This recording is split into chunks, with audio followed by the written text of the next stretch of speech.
عراق کا بادشاہ ملک فیصل گہری نیند میں تھا۔ اس نے خواب میں دیکھا کہ کوئی اسے کہہ رہا تھا، ہم رسول اللہ صلی اللہ علیہ وسلم کے دو صحابی دریائے دجلہ کے کنارے دفن ہیں۔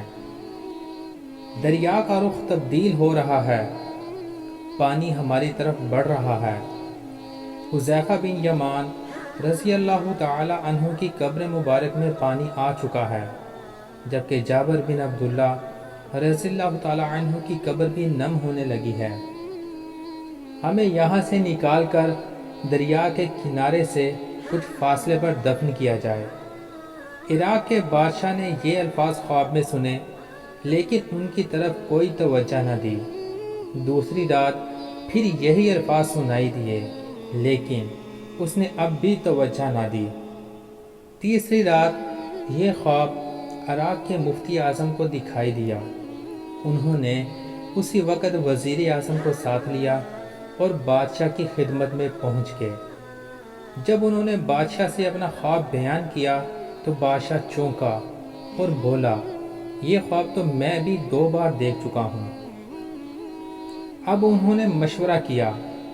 آخر بادشاہ نے مفتی اعظم سے کہا، پہلے آپ قبروں کو کھولنے کا فتویٰ دیں، تب میں اس خواب کے مطابق عمل کروں گا۔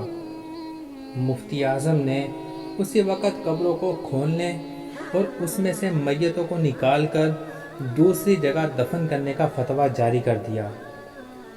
اب یہ فتویٰ اور شاہی فرمان اخبارات میں شائع کر دیے گئے اور اعلان کیا گیا کہ عید قربان کے دن دونوں صحابہ رسول صلی اللہ علیہ وسلم کی قبریں کھولی جائیں گی۔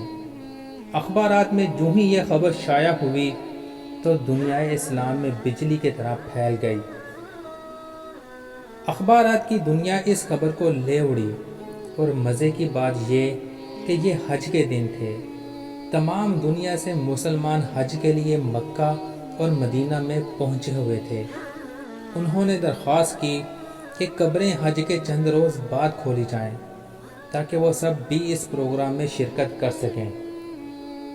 اسی طرح حجاز، مصر، شام، لبنان، فلسطین، ترکی، ایران، بلغاریہ، روس، ہندوستان وغیرہ ملکوں سے شاہ عراق کے نام سے بے شمار تار پہنچے کہ ہم بھی اس موقع پر شرکت کرنا چاہتے ہیں، مہربانی فرما کر مقررہ تاریخ چند روز آگے بڑھا دی جائے۔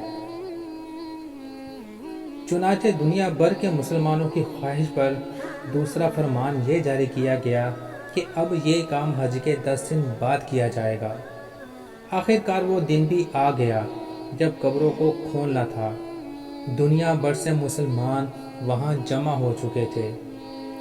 پیر کے دن دوپہر 12 بجے لاکھوں انسانوں کی موجودگی میں قبروں کو کھولا گیا۔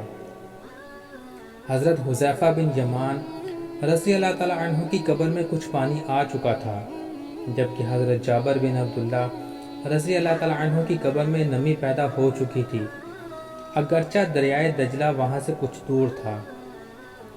تمام ممالک کے سفیروں، عراقی حکومت کے تمام ارکان اور شاہ فیصل کی موجودگی میں پہلے حضرت حذیفہ بن یمان رضی اللہ تعالی عنہ کی لاش مبارک کو کرین کے ذریعے زمین سے اس طرح اوپر اٹھایا گیا کہ ان کی لاش کرین پر رکھی گئی اور وہ سٹریچر پر خود بخود آ گئی۔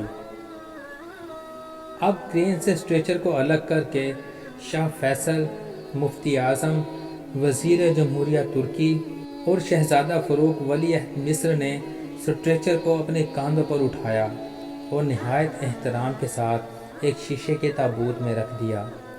پھر اسی طرح حضرت جابر بن عبداللہ رضی اللہ تعالی عنہ کی لاش کو نکالا گیا۔ دونوں لاشوں کے کفن بالکل محفوظ تھے، یہاں تک کہ داڑھی مبارک کے بال بھی صحیح سلامت تھے۔ لاشوں کو دیکھ کر قطعاً یہ احساس نہیں ہوتا تھا کہ وہ 1300 سال پہلے کی ہیں، بلکہ یوں لگتا تھا انہیں وفات پائے ابھی مشکل سے 2-3 گھنٹے ہوئے ہیں۔ سب سے عجیب بات یہ ہے کہ دونوں کی آنکھیں کھلی ہوئی تھیں۔ ان میں اس قدر تیز چمک تھی کہ دیکھنے والے ان آنکھوں میں آنکھیں ڈال کر دیکھ نہ سکے۔